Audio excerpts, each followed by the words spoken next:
ಓಂ ನಮಃ ಶಿವಾಯ. ಸ್ವಾಮಿ ಗುರುಗಜ. ನನ್ನೆಲ್ಲ ಪ್ರೀತಿ ವೀಕ್ಷಕರಿಗೆ ಶಿವಂ ಕನ್ನಡ ಆದಿತ್ಯ ಚಾನಲ್ಗೆ ಸ್ವಾಗತ. ಕನಸಿನಲ್ಲಿ ಗಣೇಶ ದೇವರು ಕಾಣಿಸ್ಕೊಂಡ್ರೆ ಅದರ ಅರ್ಥ ಏನು, ಅದ್ರ ಬಗ್ಗೆ ವಿಪರೀತ ಮಾಹಿತಿ ಕೊಡ್ತೇನೆ. ಅದಕ್ಕಿಂತ ಮುಂಚೆ ನನ್ನ ಚಾನಲ್ ಇನ್ನೂ ಯಾರು ಸಬ್ಸ್ಕ್ರೈಬ್ ಮಾಡೋದನ್ನು ಮರಿಬೇಡಿ, ಫ್ರೀ ಆಗಿರುತ್ತೆ.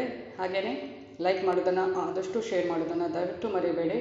ಹಾಗೆಯೇ ನಿಮ್ಮ ಏನು ವ್ಯಕ್ತಿಗೆ ಸಮಸ್ಯೆ ಇದೆ ಮುಕ್ತವಾಗಿ ಕಮೆಂಟ್ ಬಾಕ್ಸಲ್ಲಿ ಕಮೆಂಟ್ ಹಾಕಿ, ಡೀಟೇಲ್ ಆಗಿ ಹಾಕಿ ನಿಮ್ಮ ಸಮಸ್ಯೆಯ ಜೊತೆಗೆ ರಾಶಿ ನಕ್ಷತ್ರವನ್ನು ತಿಳಿಸಿ. ಒಂದು ವೇಳೆ ಗೊತ್ತಿಲ್ಲ ಅಂದರೆ ಡೇಟ್ ಆಫ್ ಬರ್ತನ್ನು ನಮೂದಿಸಿ. ರಾಶಿ ನಕ್ಷತ್ರವನ್ನು ಅಂದರೆ ನಿಮ್ಮ ಡೇಟ್ ಆಫ್ ಬರ್ತನ್ನು ನೋಡಿ ಅದನ್ನು ನಾನು ರಾಶಿ ನಕ್ಷತ್ರ ಏನು ಅಂತ ತಿಳಿದು ಅದಕ್ಕೆ ತಕ್ಕ ಸೂಕ್ತ ಸುಲಭ ಪರಿಹಾರವನ್ನು ನಾನಲ್ಲಿ ಸೂಚಿಸ್ತೇನೆ. ಸ್ವಲ್ಪ ಉತ್ತರ ಕೊಡುವಾಗ ಆಗೋದು ಸಮಯ ಅಭಾವ ಇರೋದ್ರಿಂದ ನನಗೆ ಅದು ಪ್ರತಿಯೊಬ್ಬರಿಗೂ ಖಂಡಿತವಾಗ್ಲೂ ಕೊಡ್ತೇನೆ, ನೀವು ಚೆಕ್ ಮಾಡ್ತಾ ಇರ್ಬೋದು. ಹಾಗೆಯೇ ಏನಾದರೂ ಆಧ್ಯಾತ್ಮಿಕತೆ ಅಥವಾ ಜ್ಯೋತಿಷಕ್ಕೆ ಸಂಬಂಧಪಟ್ಟ ಏನೇ ಪ್ರಶ್ನೆ ಇದು ಕೂಡ ನೀವು ನನಗೆ ಕಮೆಂಟ್ ಬಾಕ್ಸಲ್ಲಿ ಹಾಕ್ಬೋದು. ಅದಕ್ಕೆ ತಕ್ಕ ವಿಡಿಯೋವನ್ನು ಕೂಡ ಮಾಡಿ ಹಾಕ್ತೇನೆ. ನಾನು ನಿಮ್ಮ ಜೊತೆ ಯಾವತ್ತೂ ಇರ್ತೇನೆ. ಹಾಗೆ ನಾನು ನಿಮ್ಮದು ಶಿವದೇವರ ಕುರುಗ ಜೊತೆ ಇವತ್ತು ಆಶೀರ್ವಾದವು ನಿಮ್ಮ ಮೇಲೆ ಸದಾ ಇರುತ್ತೆ ಅಂತ ಹೇಳ್ತೇನೆ.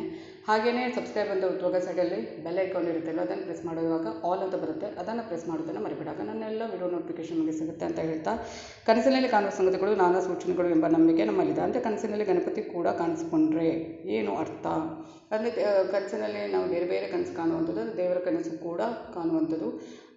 ಹಾಗೆಯೇ ಒಂದು ಏನಾದರೂ ವಿಘ್ನೇಶ್ ಅಂದರೆ ಗಣಪತಿ ದೇವರು ಕಂಡ್ರೆ ಅದರ ಅರ್ಥ ಏನು ಅಂತ ಮುಂದೆ ಹೇಳ್ತೇನೆ. ಎಲ್ಲರ ಆರಾಧ್ಯ ಮೂರ್ತಿ ಗಣಪತಿ ದೇವರು, ಸರ್ವ ವಿಘ್ನಗಳು ನಿವಾರಿಸುವ ದೇವರು ವಿನಾಯಕ. ಮೊದಲ ಪೂಜೆಯನ್ನು ಸ್ವೀಕರಿಸುವ ಗಣಪತಿಯ ಆರಾಧನೆ ಎಲ್ಲ ಕಷ್ಟಗಳನ್ನು ನೀಗಿಸುವಂಥದ್ದು ಎಂಬುದು ಆಸ್ತಿಕರ ನಂಬಿಕೆ. ಅಂತೆ ಕೆಲವೊಮ್ಮೆ ಕನಸಿನಲ್ಲಿ ಕೂಡ ಪಾರ್ವತಿ ಸುತ್ತನ ದರ್ಶನವಾಗುತ್ತಿದೆ. ಕನಸಿನಲ್ಲಿ ಕಾಣುವ ಸಾಕಷ್ಟು ಸಂಗತಿಗಳನ್ನು ಜನರು ಅದರದ್ದೇ ಆದ ರೀತಿಯಲ್ಲಿ ವಿಶ್ಲೇಷಿಸಲಾಗುವಂಥದ್ದು.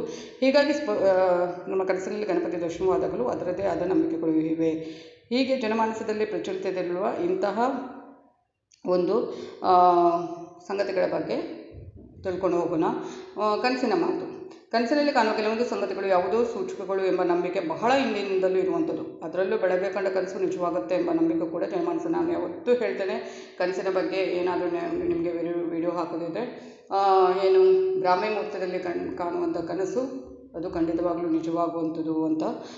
ಗಾಢ ನಿದ್ರೆಗೆ ಜಾರುತ್ತಿದ್ದಂತೆ ಬಗೆ ಬಗೆ ಕನಸುಗಳು ನಮ್ಮಲ್ಲಿ ಸುಳಿದಾಡುವಂಥದ್ದು. ಆಳವಾದ ನಿದ್ರೆ ಸ್ಥಿತಿಯಲ್ಲಿರುವಾಗ ಅಂದರೆ ಸುಪ್ತ ಮನಸ್ಥಿತಿ ಎಲ್ಲಿ ಇರುವಾಗ ಏನಾಗುತ್ತೆ, ಕನಸುಗಳು ಬೀಳುವಂಥದ್ದು.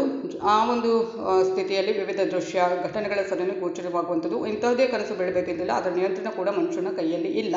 ಇವುಗಳಲ್ಲಿ ಕೆಲವು ಕೆಟ್ಟ ಕನಸುಗಳು ಇರ್ಬೋದು, ಖುಷಿ ನೀಡುವ ಕನಸುಗಳು ಇರ್ಬೋದು, ಸೂಚನೆ ರೂಪದಲ್ಲಿ ಬರುವ ಕನಸುಗಳು ಇರ್ಬೋದು. ಹೀಗೆ ಬೀಳುವ ಕನಸುಗಳನ್ನು ಅದರದ್ದೇ ಆದ ರೀತಿಯಲ್ಲಿ ವಿಶ್ಲೇಷಿಸುವ ಪರಿಪಾಠ ಕೂಡ ಇರುವಂಥದ್ದು. ಕನಸಿನ ಕಾಣುವ ಸಂಗತಿಗಳು ಯಾವುದೋ ಸೂಚಕಗಳು ಎಂಬ ನಂಬಿಕೆ ಕೂಡ ನಮ್ಮಲ್ಲಿ ಇರುವಂಥದ್ದು. ಅದರಲ್ಲಿ ಗಣಪತಿ ಕನಸಿನಲ್ಲಿ ಕಾಣಿಸ್ಕೊಂಡ್ರೆ ಅದೊಂದು ಸೂಚನೆ ಎಂಬ ರೀತಿಯ ನಂಬಿಕೆ ಕೂಡ ನಮ್ಮಲ್ಲಿ ಇರುವಂಥದ್ದು. ಮಂದಸ್ಮಿತ ಗಣಪತಿ, ಏನಾದರೂ ಮಂದಸ್ಮಿತ ಗಣಪತಿ ದೇವರು ನಮ್ಮ ಕನಸಿನಲ್ಲಿ ಕಾಣಿಸ್ಕೊಂಡ್ರೆ, ನಿಮ್ಮ ಕನಸಿನಲ್ಲಿ ಮಂದಸ್ಮಿತ ಅಂದರೆ ಮಂದಹಾಸದಿಂದ ಕಂಗೊಳಿಸುವ ನಗುವ ಗಣಪತಿಯನ್ನು ಕಂಡ್ರೆ ಶುಭ ಸಂಕೇತ. ಅಂದರೆ ವೈಯಕ್ತಿಕ ಅಥವಾ ವೃತ್ತಿಪರವಾಗಿ ಇರುವ ಮತ್ತು ಇದ್ದಂಥ ಅಡ್ಡಿ ಆತಂಕಗಳು ಶೀಘ್ರ ನಿವಾರಣೆ ಆಗುತ್ತವೆ ಮತ್ತು ನಿಮ್ಮ ಗುರಿಯನ್ನು ನೀವು ಸುಲಭವಾಗಿ ಸಾಧಿಸಲು ಸಾಧ್ಯವಾಗುವಂಥ ಸನ್ನಿವೇಶ ಪರಿಸ್ಥಿತಿ ನಿರ್ಮಾಣವಾಗುತ್ತದೆ ಎಂಬ ರೀತಿಯಲ್ಲಿ ಏನಾಗುತ್ತೆ, ಈ ಕನಸನ್ನು ಅರ್ಥೈಸಲಾಗುತ್ತೆ. ಮಂದಸ್ಮಿತ ಗಣಪತಿಯಿಂದ ಬರುವ ಸಂದೇಶ ಕೂಡ ಅಷ್ಟೇ ಹಿತಕಾರಿಯಾಗುತ್ತದೆ ಎಂಬುದು ನಂಬಿಕೆ. ಹಾಗಂತ ನಗುಮುಖದ ಗಣಪತಿ ಕಂಡ ಕೂಡಲೇ ನಿಮ್ಮ ಪ್ರಯತ್ನವನ್ನು ಬಿಡುವುದಲ್ಲ. ನೀವು ನಿಮ್ಮ ಸಾಧನೆ ಪ್ರಾಮಾಣಿಕ ಪ್ರಯತ್ನವನ್ನು ಮುಂದುವರಿಸಿ. ಪ್ರಾಮಾಣಿಕ ಪ್ರಯತ್ನಕ್ಕೆ ಖಂಡಿತ ಬಲ ಸಿಗುತ್ತೆ. ಸುಮ್ಮನೆ ಕೂತ್ಕೊಂಡ್ರೆ ನನಗೇನು ಕನಸು ಬಿತ್ತು ಅದರಿಂದ ಸರಿಯಾಗುತ್ತೆ ಅಂತಲ್ಲ, ನಮ್ಮ ಪ್ರಯತ್ನವನ್ನು ನಾವು ಪಡಬೇಕು. ಅದರಲ್ಲಿ ಆಮೇಲೆ ಸಕ್ಸಸ್ ದೇವರು ಕೊಡ್ತಾರೆ. ಆನಂತರ ನೃತ್ಯ ಗಣಪತಿ, ವಿಘ್ನ ನಿವಾರಕನ ಪೂಜೆಯಿಂದ ಎಲ್ಲ ಇಷ್ಟಾರ್ಥಗಳು ಸಿದ್ಧಿಸುವಂಥದ್ದು. ಗಣೇಶನ ಕೃಪಾಶೀರ್ವಾದ ಸದಾ ಮನೆಯಲ್ಲಿ ಬೆಳಗುವಂಥದ್ದು ಎಂಬುದು ಆಸ್ತಿಕರ ನಂಬಿಕೆ. ಸುಖ ಶಾಂತಿ ನೆಮ್ಮದಿಯನ್ನು ಕರುಣಿಸುವ, ದುಃಖವನ್ನು ದೂರ ಮಾಡುವ ದೇವರು ಗಣಪತಿ. ಇಂತಹ ಗಣಪತಿ ನೃತ್ಯ ಮಾಡುವ ರೀತಿಯಲ್ಲಿ ನಮ್ಮ ಕನಸಿನಲ್ಲಿ ಕಾಣಿಸ್ಕೊಂಡ್ರೆ ನಮ್ಮ ಬದುಕಿನಲ್ಲೂ ಸಂತೋಷದ ಹೊನಲು ಅರಿಯಲಿದೆ ಎಂಬುದು ನಂಬಿಕೆ. ಹಾಗೆಯೇ ಎಲ್ಲ ಸಂಕಟಗಳು ದೂರವಾಗಿ ಖುಷಿ ಮೂಡಬಹುದು ಅಂತ ಈ ರೀತಿಯ ಕನಸನ್ನು ವಿಶ್ಲೇಷಿಸಲಾಗುತ್ತೆ. ಹಾಗೆಯೇ ಮುಂದೆ ನೋಡೋದಾದರೆ ಗಜಾನನ ವಿಗ್ರಹ. ಗಣಪತಿ ವಿಗ್ರಹ ಕನಸಿನಲ್ಲಿ ಕಂಡಿರುವ ಮಂಗಳಕರ ಎಂದೇ ಪರಿಗಣಿಸಲಾಗುತ್ತದೆ. ಅಂದರೆ ಗಣಪತಿ ವಿಗ್ರಹವನ್ನು ಕಂಡಾಗ ಶುಭ ಸುದ್ದಿ ಕೇಳಿ ಬರಲಿವೆ, ಅದು ಮಂಗಳಕರ ಹಾಗೂ ಧಾರ್ಮಿಕ ಕೆಲಸಗಳು ನಿಮ್ಮ ಮನೆಯಲ್ಲಿ ನಡೆಯುವ ಸಾಧ್ಯತೆ ಇವೆ ಎಂಬುದರ ಸಂಕೇತ ಎಂಬುದು ನಂಬಿಕೆ. ಗಣಪತಿ ಆರಾಧನೆ ಉಪವಾಸದಿಂದ ಜ್ಞಾನ ಸಂಪತ್ತು ಪ್ರಾಪ್ತಿಯಾಗುತ್ತದೆ ಅಂತ ಇದು ಒಳ್ಳೆಯದು. ಹಾಗೆ ಕೋಪಗೊಂಡ ಗಣೇಶ ಏನಾದರೂ ನಿಮ್ಮ ಕನಸಿನಲ್ಲಿ ಕಂಡ್ರೆ ವಿನಾಯಕ ಶಾಂತರೂಪಿ. ಆದರೆ ನಿಮ್ಮ ಕನಸಲ್ಲಿ ಕೋಪಗೊಂಡ ಗಣಪತಿ ಕಾಣಿಸ್ಕೊಂಡು ನೀವು ಆತ್ಮಾವಲೋಕನ ಮಾಡಿಕೊಳ್ಳಬೇಕು ಎಂಬುದು ನಂಬಿಕೆ. ಅಸೂಹೆ ಅಹಂಕಾರದ ಭಾವನೆಗಳನ್ನು ಏನಾದರೂ ನೀವು ಹೊಂದಿದ್ದರೂ ಅದನ್ನು ತೊಡೆದು ಹಾಕಬೇಕು. ಶಾಂತ ಚಿತ್ತನ ದೇವರನ್ನು ಧ್ಯಾನಿಸಿ, ಎಲ್ಲರೊಂದಿಗೆ ಬೆರೆತು ಖುಷಿಯಿಂದ ಇರಿ. ಅಂದರೆ ದೇವರ ಕೋಪದ ರೂಪ ಎಲ್ಲರಿಗೂ ತಿದ್ದಿಕೊಳ್ಳಲು ದಾರಿ ಎಂಬುದು ನಂಬಿಕೆ. ಹೀಗಾಗಿ ಯಾವಾಗಲೂ ಖುಷಿಯಿಂದ ಪ್ರಾಮಾಣಿಕತೆಯಿಂದ ಸದ್ವಿಚಾರಗಳ ಬಗ್ಗೆ ಯೋಚಿಸಿದ ಧನಾತ್ಮಕವಾಗಿ ಚಿಂತಿಸಿರುವುದು ಬಹಳ ಮುಖ್ಯ. ಹಾಗೆಯೇ ಧನಾತ್ಮಕ ಚಿಂತನೆಯನ್ನು ನಾವು ರೂಢಿಸಿಕೊಂಡ್ರೆ ಬದುಕಿನ ಅನಗತ್ಯ ವಿಷಯಗಳು ಮನಸ್ಸಿನಲ್ಲಿ ಸುಳಿದಾಡುವುದಿಲ್ಲ. ಏಕಚಿತ್ತದಿಂದ ಗುರಿ ಸಾಧನೆತ ಪ್ರಾಮಾಣಿಕವಾಗಿ ಸಾಗಿದರೆ ಯಶಸ್ಸು ಒಂದಲ್ಲ ಒಂದು ಸಲ ಖಂಡಿತ ಸಿಗುತ್ತೆ.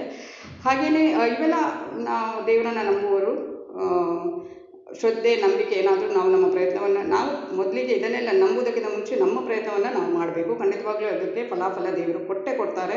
ಎಂಥ ಕಷ್ಟಗಳನ್ನು ಕೂಡ ದೇವರನ್ನು ನಂಬಿದರೆ ಗೆಲ್ಲಬಹುದು. ಪ್ರಾಮಾಣಿಕ ಪ್ರಯತ್ನಕ್ಕೆ ಗೆಲುವು ಖಂಡಿತ ಸಿಗುವಂಥದ್ದು. ಹೀಗಾಗಿ ಯಾವುದಕ್ಕೂ ಚಿಂತೆ ಪಡಿಸಿ ಸದಾ ಸದ್ವಿಚಾರಗಳನ್ನು ಯೋಚಿಸಿ ಯಾವಾಗಲೂ ನಿಮ್ಮ ಪ್ರಯತ್ನಗಳು ಪ್ರಾಮಾಣಿಕವಾಗಿರಲಿ ಮತ್ತು ಶ್ರಮದಿಂದ ಇರಲಿ. ಅಂಥ ಪ್ರಯತ್ನಕ್ಕೆ ದೇವರ ಆಶೀರ್ವಾದ ಇದ್ದೇ ಇರುತ್ತೆ. ದೇವರು ನಂಬಿದವರ ಕೈ ಯಾವತ್ತೂ ಬಿಡಲ್ಲ.